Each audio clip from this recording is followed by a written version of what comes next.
Good afternoon, everybody. My greetings from the Jalbagh community to all of you.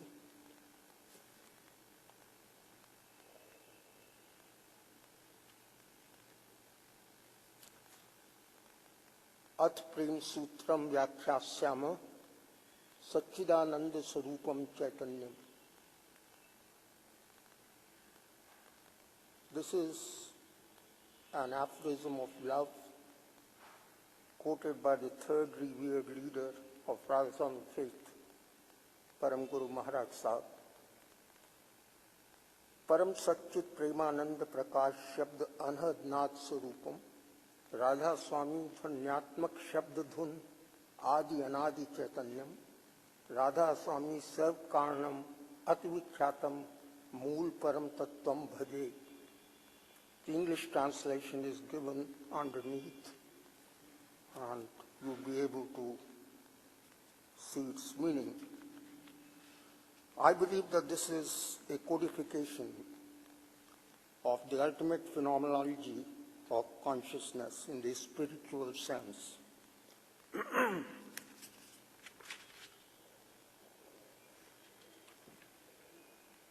Another significant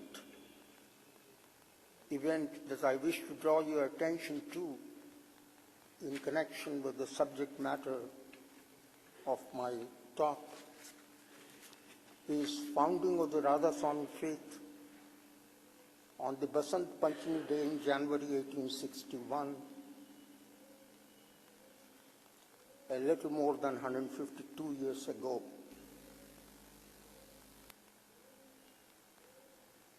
This was manifestation of the Supreme Being, Almighty Lord Radha-Swami, in the form of the Sant Sadguru, that is, saint, true preceptor or adept, for the redemption of jivas, that is, living beings. Mark that it includes all living beings, not just humans. I only quote the first paragraph as translated from this proclamation. It is hereby proclaimed for the benefit of adhikaris, that is, those fit and willing, that the Supreme Being, Almighty Lord Radha-Swami, on observing the jivas, living beings, undergoing extreme suffering and being subjected to delusion of matter and mind, has himself assumed the form of the saint, true guru or preceptor, and manifested on this earth for their redemption, and through his supreme grace explains the secret of his original abode and teaches the method of attaining that abode by means of the Surat Shabd Marg, the path which unites Surat, that is spirit or Atman, with the Shabda, that is spiritual sound. Yesterday, Dr. Haglin spoke about the spiritual sound as one of the fundamental entities. It behoves the jivas, that is living beings, that they should engender within themselves love and faith in his holy feet. Remember that this is all that is being asked for in return. So it is really a faith which rests on love, and that is why we refer to its ultimate phenomenology as aphorisms of love. There is a second and third operative part of this proclamation, which I don't wish to burden you with. Those interested could certainly look up souvenir of the Radha-Swami Satsang brought out at its centenary celebration in 1961.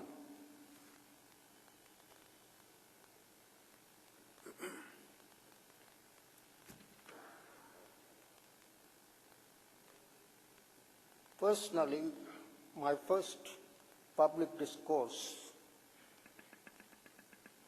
dwelling upon the subject matter of integrating phenomenology with the epistemology of natural sciences can be traced back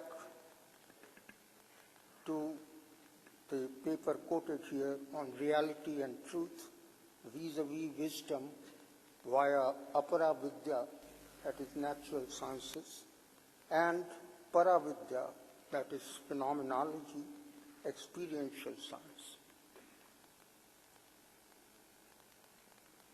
Over the years, it has developed into an omni-quantum theory for spiritual consciousness, system modeling in cosmology.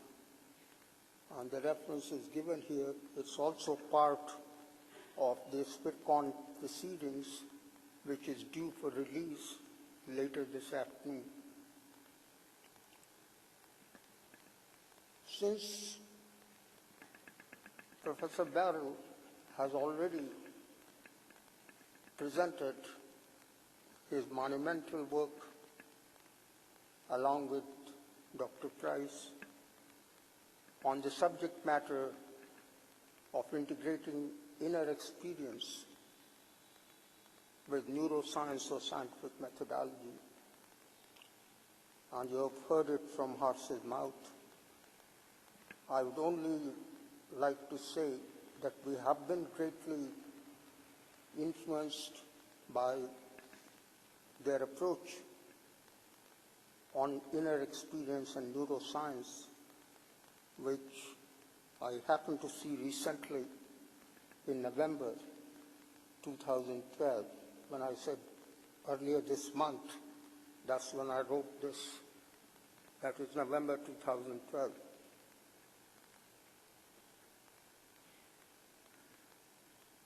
So I would skip what's from the book because you have listened directly to Professor Barrell already on the subject. This is also familiar stuff. So there are many aspects in which we agree. So let me hasten to point out that there are some distinguishing features of our approach. There are a couple of vantage points from which we work on consciousness studies. And one of these is Radhaswami faith, phenomenology of Radhaswami faith. And the second is systems approach, which I have been trained as a professional to adopt all through my working career. And this is the title of a paper which I have already referred as being part of my talk at the spiritual conclave that was held in November 2011.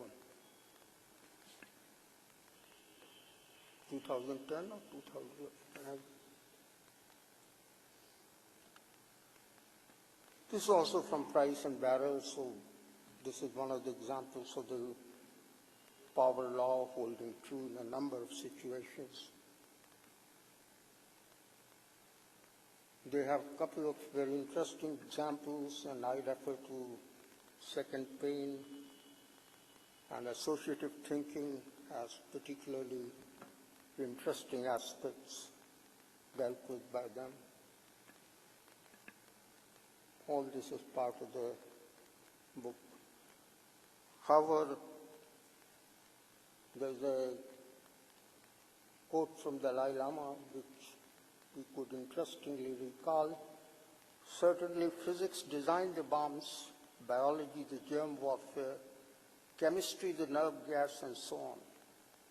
But it will be the unhealthy emotions of individuals that will trigger these horrors.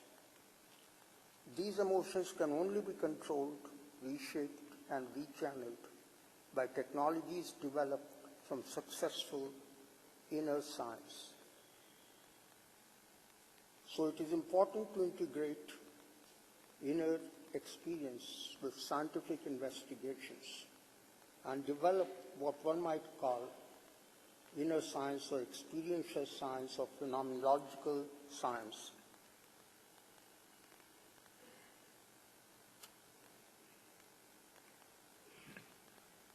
I've already referred to the twin vantage points on which we speak. Let me refer to some other unique features of our model.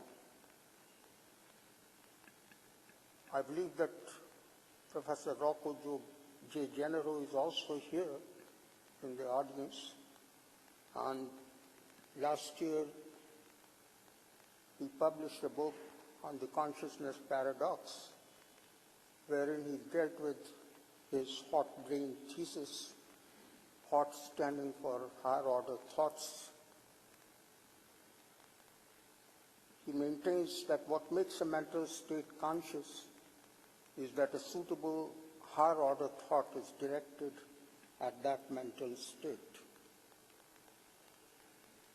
Drawing upon this inspiration of his hot brain theory, I've proposed hot consciousness scan correlates, where hot consciousness stands not for higher order thought but hierarchical order theory of consciousness, which together with my co-author, Dr. Satsangi, was presented at TSC 2012 last year at Tucson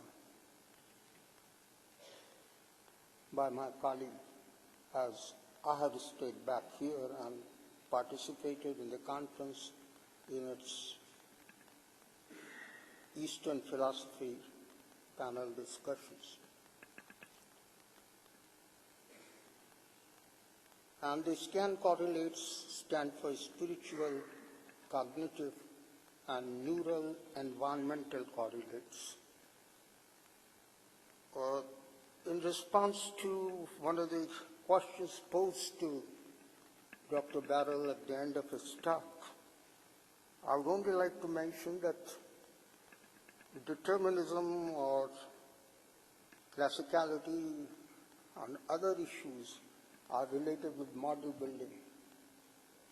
And there's nothing which prevents you from building a model of brain which is quantum theoretic.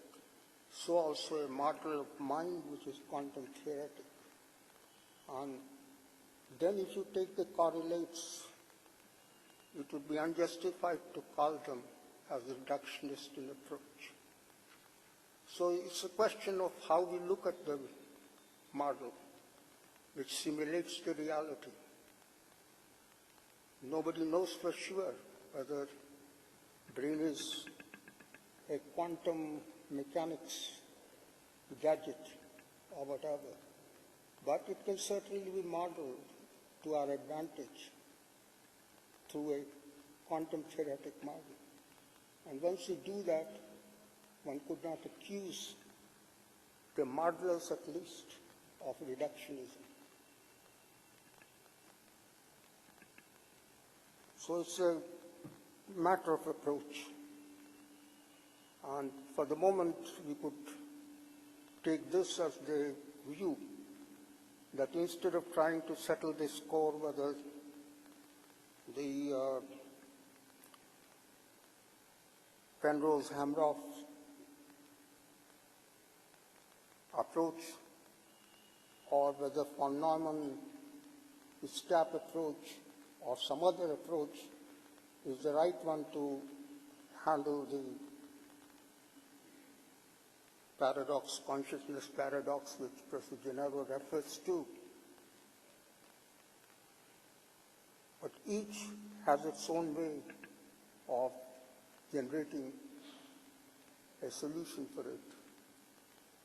And in the absence of any conclusive evidence to nail down the truth, one could continue with all these coexisting models as being true, depending on one's preference.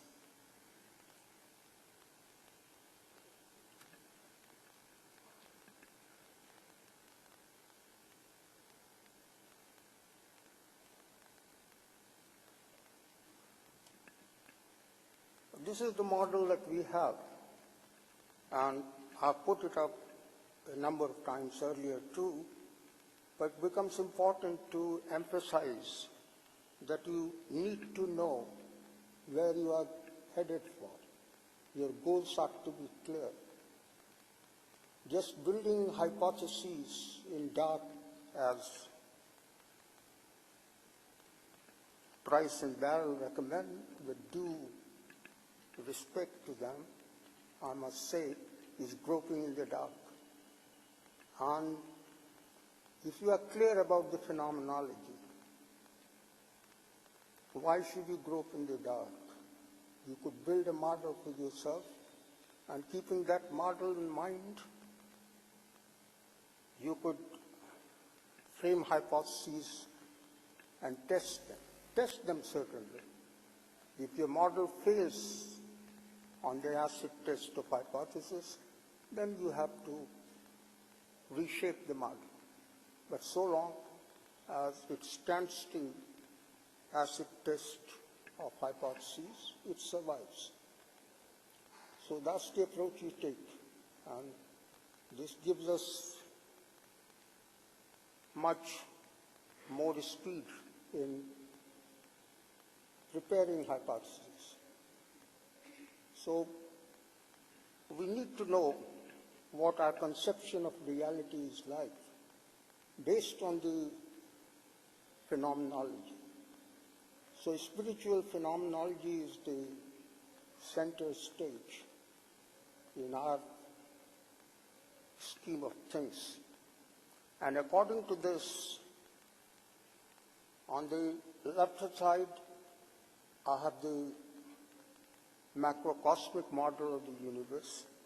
On the right-hand side, I have the human microcosm. And it turns out that according to Eastern philosophy, the human microcosm is a perfect analog of the macrocosm.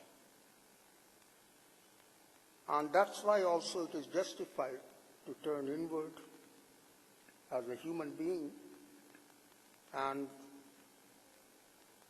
learn a lot more about macrocosm than is likely to be known by outer researchers through the scientific approach. Because no matter how much you try, you are going to be bound by physical reality. You are not going to get beyond physics. You are not going to get into the domain of universal mind or the domain of universal spirit even beyond that. So the macrocosmic model that I have in mind has these three grand divisions of creation. It has the largest domain of universal spirit, whose source or origin is the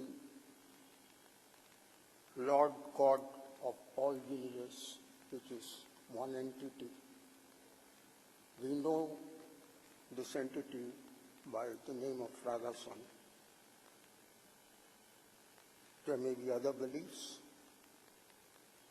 And as our model shows, there is not just one center of consciousness, but in our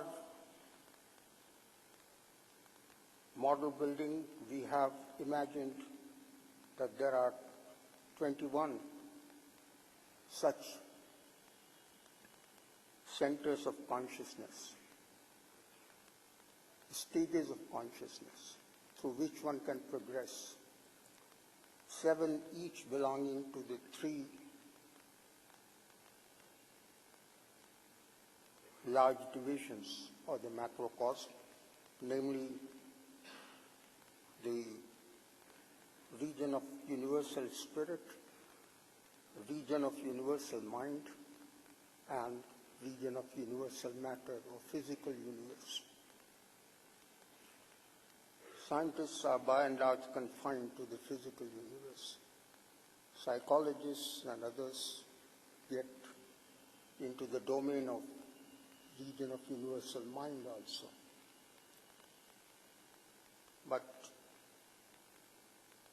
there are no so-called scientists looking at the outer world who have made any worthwhile contributions to region of universal spirit. So it has required the phenomenologists who have turned inwards to disseminate this knowledge about the region of universal spirit, which is beyond the region of Upanishads also. Upanishads describe the region of universal matter and universal mind, but stop at the level of Par Brahman, beyond the three Brahmans.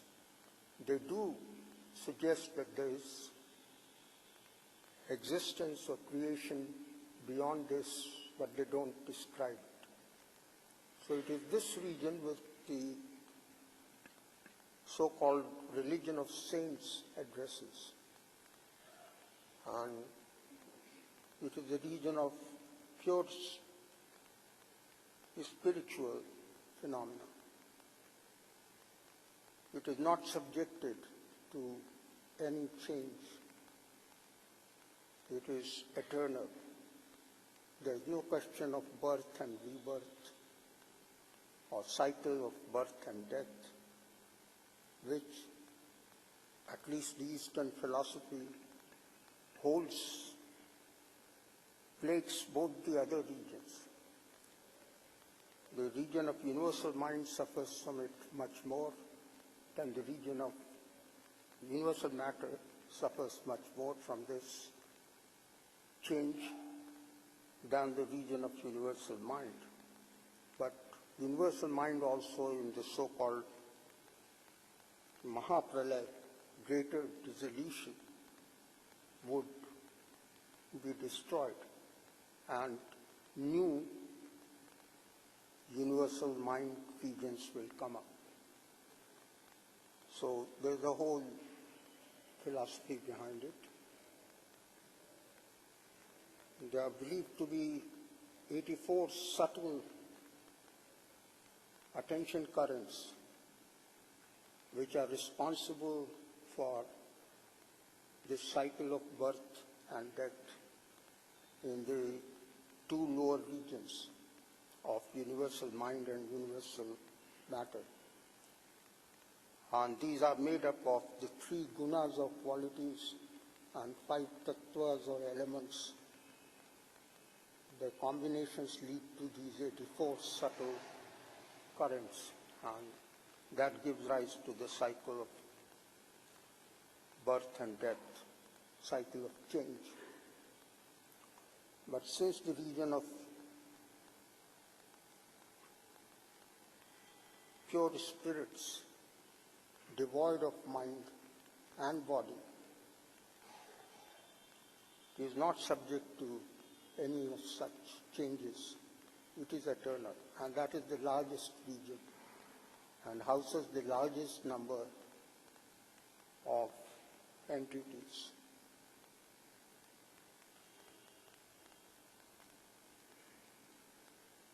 This is another part of the model inspired by systems approach to make use of not only the model schematic based on certain fundamental axiom and fundamental postulates on component modeling and interconnection of the components in the system,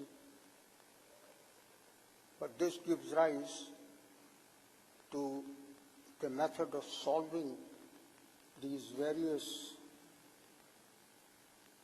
quantitative relationships, or at least qualitative relationships, quantified in a fuzzy sense, if not numerically. So, in this particular case, since we use quantum model, this classical approach is applicable because on observation, all quantum phenomena reduce to classical state, and therefore it becomes a classical solution. Once you have taken observation and you wish to verify your observations, then it's only the classical model which would come to the fore.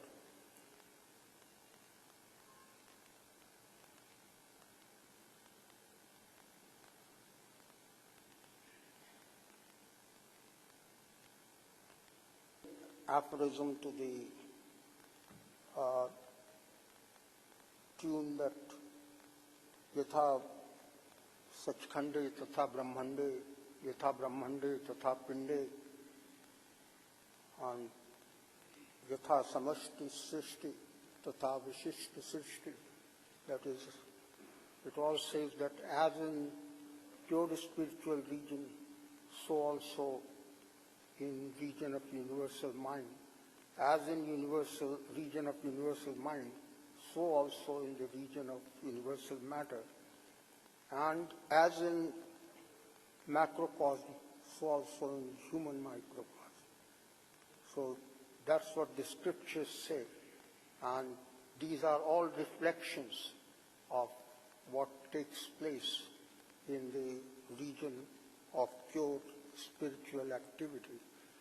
So that is the real model which the rest of the creation follows in its image. We have visualized what we call resonance-operated switches in our schematic. I'll get back to it. You notice here that in this model presentation, we have potential sources and we have quantum force field, or in the earlier model there used to be classical force field, but since the advent of quantum mechanics, we define it to be a quantum force field. And lately, we now find, as you also heard from Professor Hagen yesterday, that the basic quantum theory model would not do. There is no duality in the region of pure spirits, devoid of mind and body, because the duality is between mind and body, or spirit and mind, and that's in the last two super regions, but not in the first one, which is pure spirits. So we have modified and suggested it to be the omni-quantum spiritual force field, which has the requisite duality in the other two regions, but has no uncertainty in the top region of the pure spirits. And there, the duality is there, but it is at will. It is not a duality to which one is subjected because of uncertainty. You choose to stand apart from the creator or the source. As a devotee worshipping the Lord, you could do so in the region of pure spirit. But if you remain merged with Him and be the creator yourself, that choice of unity is of course there. So it is duality at will, and therefore,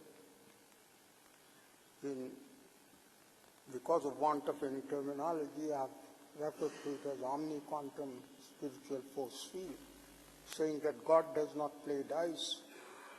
He plays straight bat and ball games, and therefore there is no duality.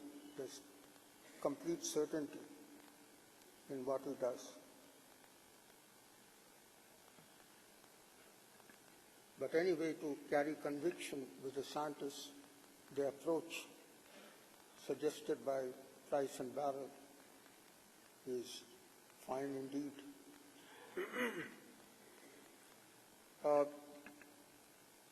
Let me just use one other aspect. This model has been justified at Tucson at TSC 2012 by making use of analytical hierarchy process of operations research methodology, and it can also be derived as suggested here on the right-hand side, as also pointed out in my presentation to the Eastern Philosophy Forum at TSC 2012 by making use of the contextual relationship, and therefore it has been doubly integrated with scientific methodologies through consensus building approaches, which Professor Barrell spoke of. So you need to build consensus about these relationships which you obtain. So we have a group of participants who are knowledgeable with that kind of phenomenology, and then through consensus, we have come up with this module structure. I also refer to one other person who might be in the audience, Dr. Chris Fields. His recent paper published in the Journal of General Systems shows logically that observer-independent, environmentally induced superselection is a myth and does not produce classicality, as believed by some, that if it's, they suggest observer-independent, environment-induced superselection process, ion selection, in producing the measurement paradox in quantum theoretic models. But Dr. Fields shows conclusively that there is no such model feasible.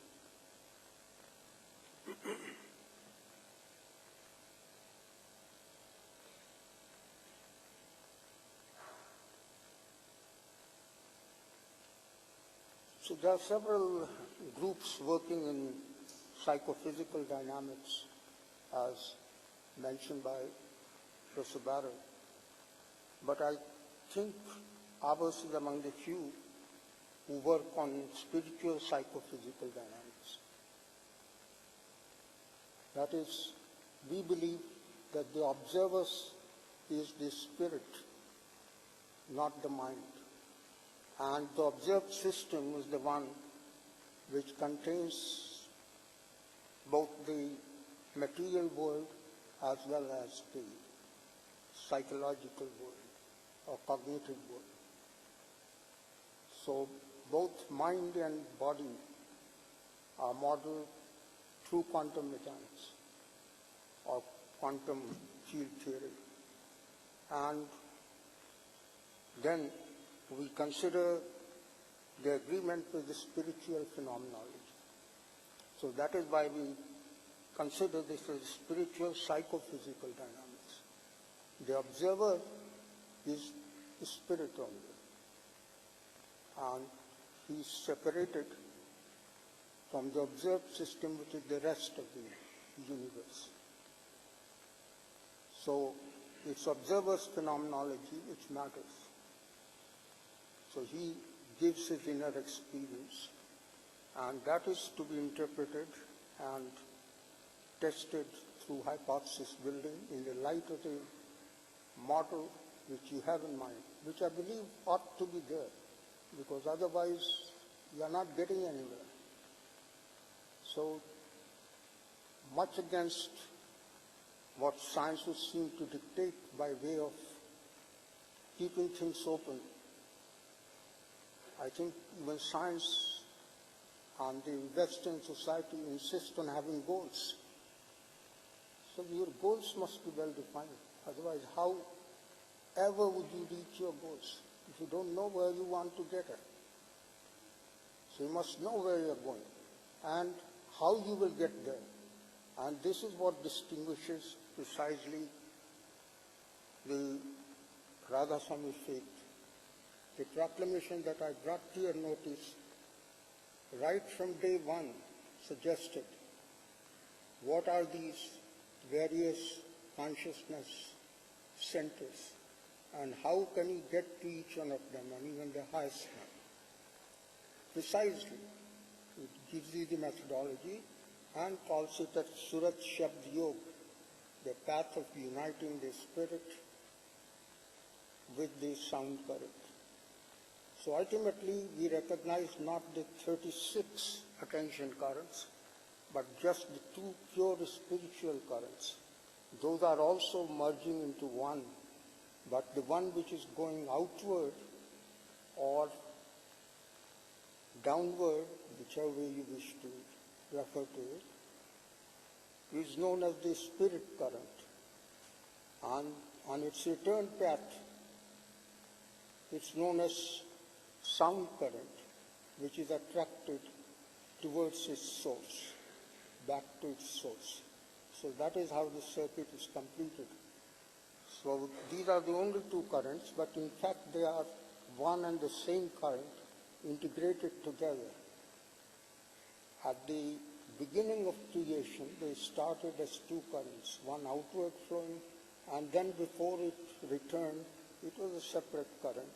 But once they united, they become one integral current known as Radhaswami. In our scriptures, Radha is the one which characterizes the first great spiritual current which flowed out of the source of consciousness. And Swami is the one who was the repository of all consciousness. This also raises certain issues that need to be looked into. And this leads to a certain comment from my side regarding the work of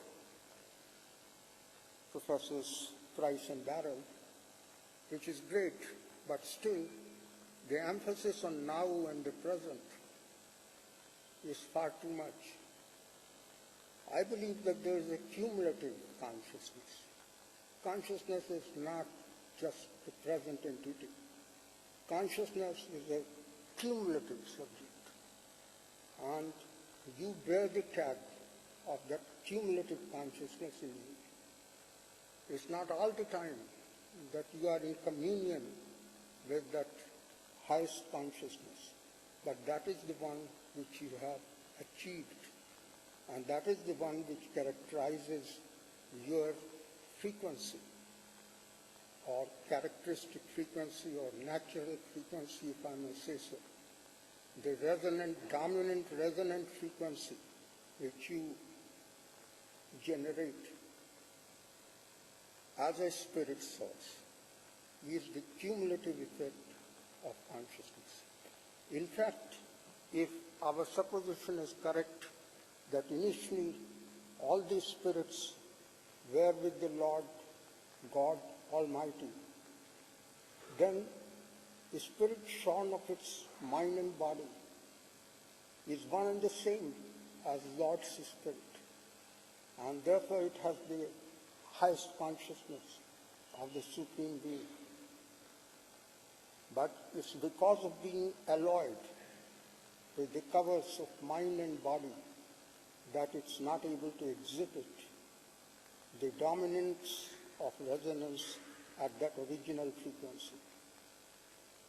It shows lower frequency. The Spanda Shastra in the Kashmir Shaivism and the string theory which Professor Harding spoke of, all refer to these individual strings with their characteristic frequencies, but I think they need a modification. As I said, that ultimately the frequency is one and the same for all the spirit forces as that of its creator. Once they get shorn of the body and mind, the frequency will elevate itself to the highest consciousness level. So given that it's the cumulative consciousness which counts, not the current consciousness or present consciousness. So my phenomenology will collect information cumulatively as of the present through questions of the kind raised by Professor Barrell or recommended by Price and Barrell together. So while I do emphasize phenomenology, I do emphasize phenomenology as of presence, but it has to be a cumulative one as of present.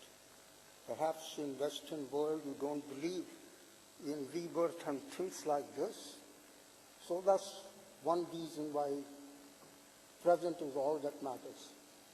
But cumulatively, one is elevating one's consciousness through the various cycles of birth and death one is undergoing. And it is when one succeeds in reaching the highest consciousness that one merges with the ultimate source. And there is no further cycle of birth and death that one undergoes. So that is the eternal consciousness condition. But everybody is rising to that potential level. But it might take time to reach that full potential. So one needs a model to have this kind of conviction and then verify it. There's nothing in our model building and experimentation, which you have also done extensively, which suggests anything to the contrary. And I would give you some examples of the measurements that we have taken using the latest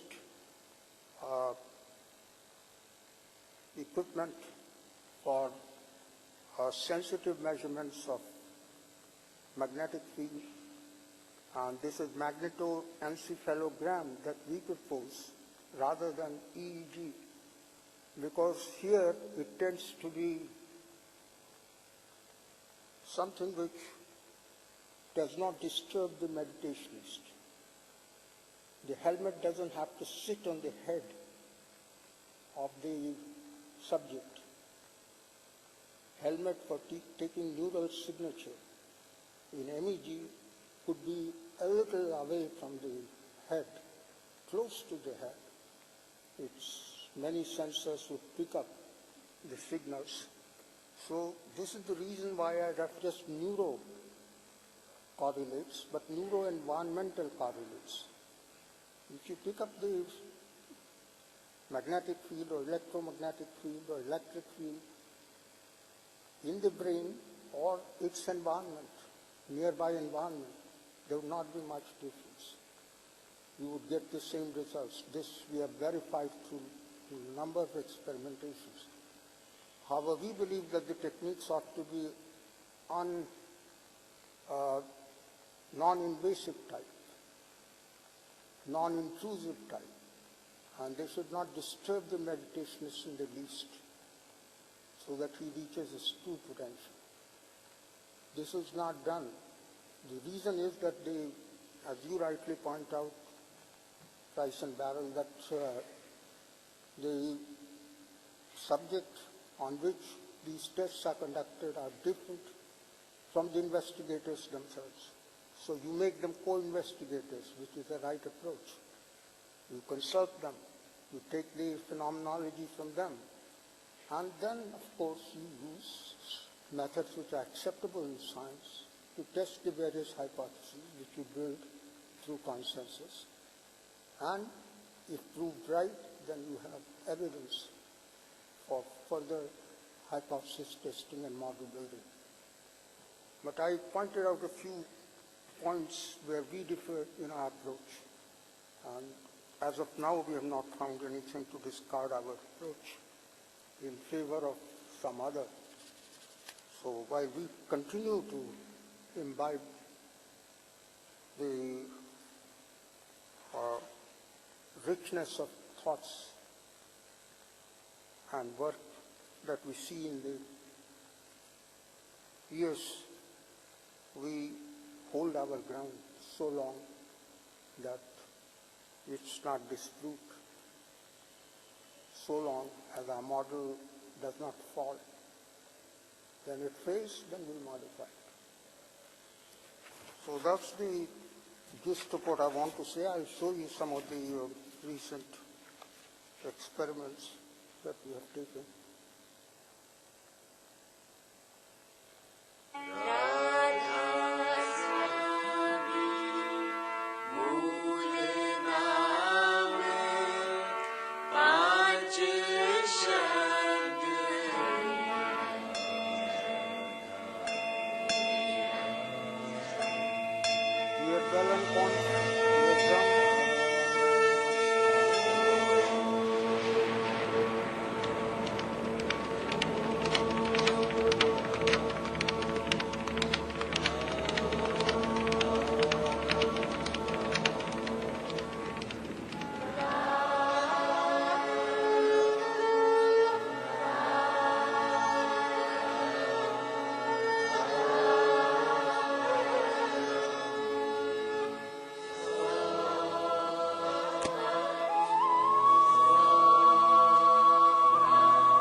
On the middle column, we have these various alternative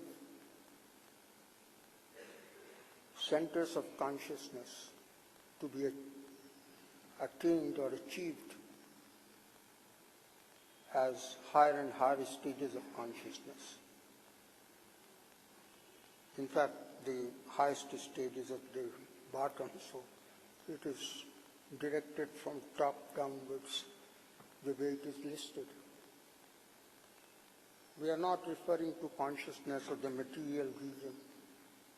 We have not taken it as part of the Surat Shabd Yoga Abhyas, that is the sound practice that we recommend. That starts with the lower level of Brahman, not even the lower level, the Brahma part, the first Brahman part. Niranjan is the first Brahman, Om is the second Brahman, Rarang is the third Brahman, and then there is the Para-Brahman, and then beyond is the Sat-Purush, Soham Purush, Sat-Purush, and Radha-Swami. In between there are a few other stages, but these are the important landmarks to highlight. And so these are the alternatives to be achieved, and these are the necessary and sufficient conditions or factors. And it was through analytical hierarchy process, through consensus building among a group of participants, that we found this hierarchization of the consciousness levels in the large cosmos and also the human cosmos. All these are mere simulations Those are similar sounds. Beyond this, there is no appropriate musical instrument with which they can be identified. So in Radhaswami region, the instruments are indescribable. The only way we know is that this mystic name resounds, and also that this stage follows after going through the earlier stage of listening to snake charmer's lute and other things in succession. And it's a sort of very highly spiritual, melodious orchestra that plays there. But it's not, there's no instrument in the world with which it matches. So I can't name it or simulate it and reproduce it. Yeah. But the others are very well reproduced and are close. So up to snake charmer's lute, there's no problem. There are people who ask at various stages whether it is Veena, the stringed instrument which plays here, or it's the snake charmer's lute. It is most definitely the snake charmer's lute. Veena plays at Sunna, where the third Brahman obtains. So Veena is of a lower order of consciousness. So this is one aspect. Let me now forge further ahead and see if I can give you quickly. Now over the years we have refined our experimental procedures. We had started with very simple circuits, tuned circuits, the filter circuits, but then we did not have elaborate procedures for shielding noise. We did not have very highly sensitive instrumentation.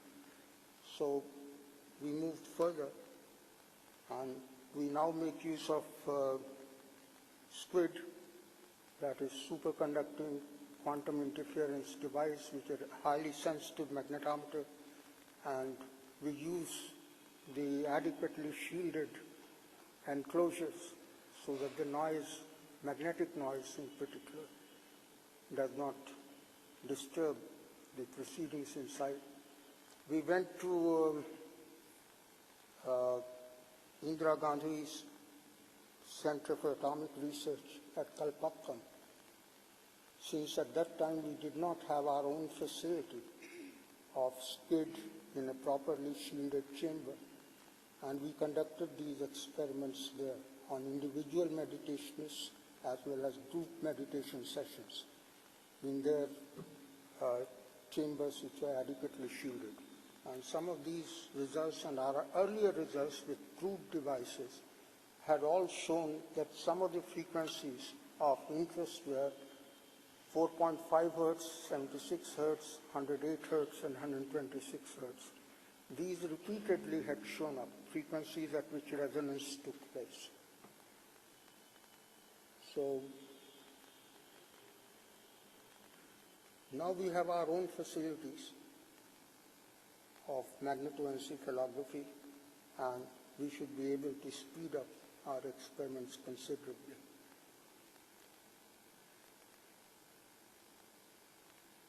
Now let me show some phenomenology.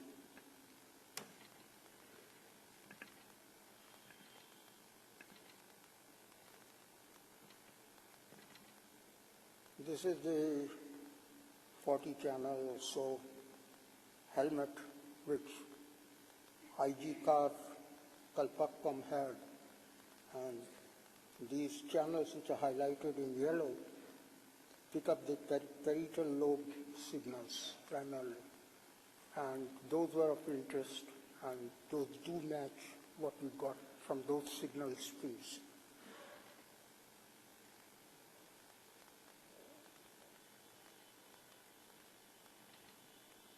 Well, we also use some consciousness psychological tests in the context of the popular yoga and meditation session practices. So we have 3 sets of subjects, those who were pre-initiates, those who were first initiates, those who were second initiates and were undergoing these yoga classes to see how their consciousness after undergoing classes behaved.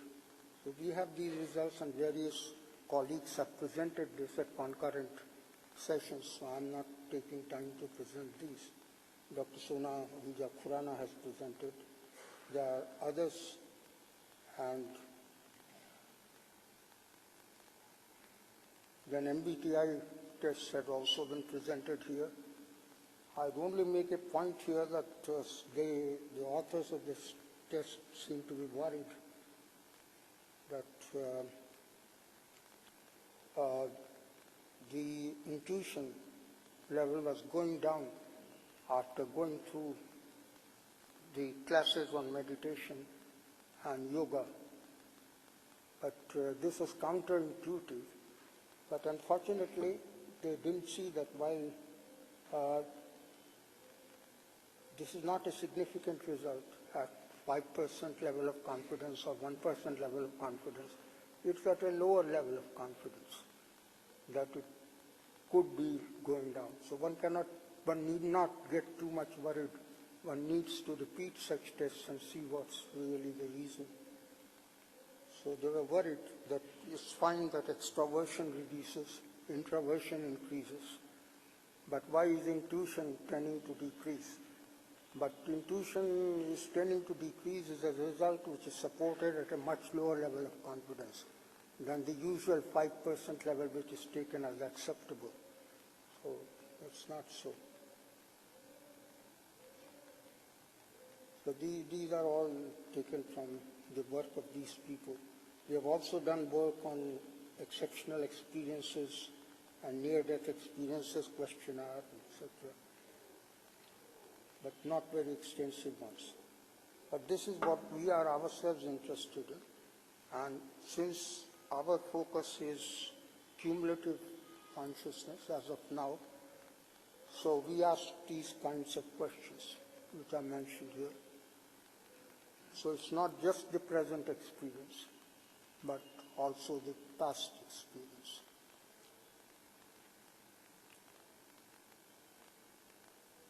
Then we have taken these kinds of measurements. I'll illustrate some. We have an oath of secrecy in our faith that we do not share experiences, but the mentor or adept is exempt from this oath. And people confide in him, as they do in any religion. They confide, they confess. So that is, without disclosing the exact identity, something which can be shared for scientific purposes. So that's what I have begun to do. So as a mentor, I have that privilege, so I have given them code numbers, so I'm not disclosing the identity. But as an adept or preceptor myself, I have the privilege to document my own experiences for the benefit of the rest of the community. So I give my own experience also, first of all, as spiritual phenomenology. So although I bear code name O, but then I declare that it's my phenomenology. Now this is something which I've not found documented, but I have experienced it, and experienced it from day one of my being elevated as the adept on succeeding from the last adept about a decade back. And when I rose to acknowledge the acclamation or consensus, then I felt this surge of massive flow of inner consciousness current, if you will, which flooded me with all intuition. I wasn't at a loss to say what I wanted to. So this is the kind of support you get.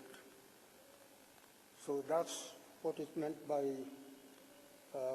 having this hotline with an elevated level of consciousness, that you are always in communion with that level.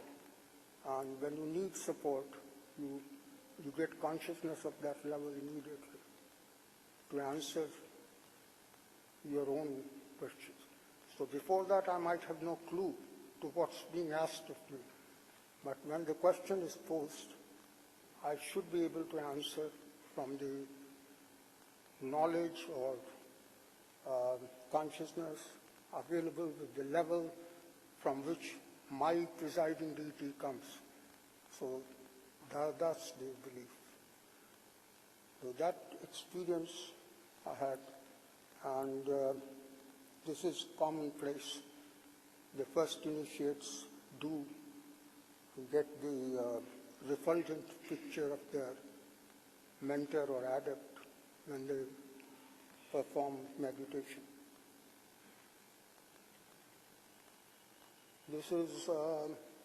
This word resounds, that is the original mystic word, and that would take you through all these stages. All the stages that I had mentioned in the sound clip and brought to you as simulation I have undergone, and I can verify those stages. But once I cross those stages and reach a highest stage, I directly hear that stage. I don't have to pass through the intermediate stage. So it takes only a moment to make line hot with my source of consciousness. It doesn't take too long. So all these sounds one goes through, if one had not heard them earlier, and then one is endowed with this status of wearing the mantle of the successor, then one must have that consciousness. So that consciousness is given to you. It's not earned by you, it's given to you. So that's it. Then there are correlates of this. I'll show some. This is one of the correlates of MEG. There are two resonance points at 126 hertz and 108 hertz. 108 hertz is at a lower decibel level, and 126 hertz is the dominant one. So my natural frequency now is 126 hertz, not 108 hertz. And through evidences of this kind, we have reasons to believe. This is another similar plot where there is a single resonant frequency, which is 126 hertz.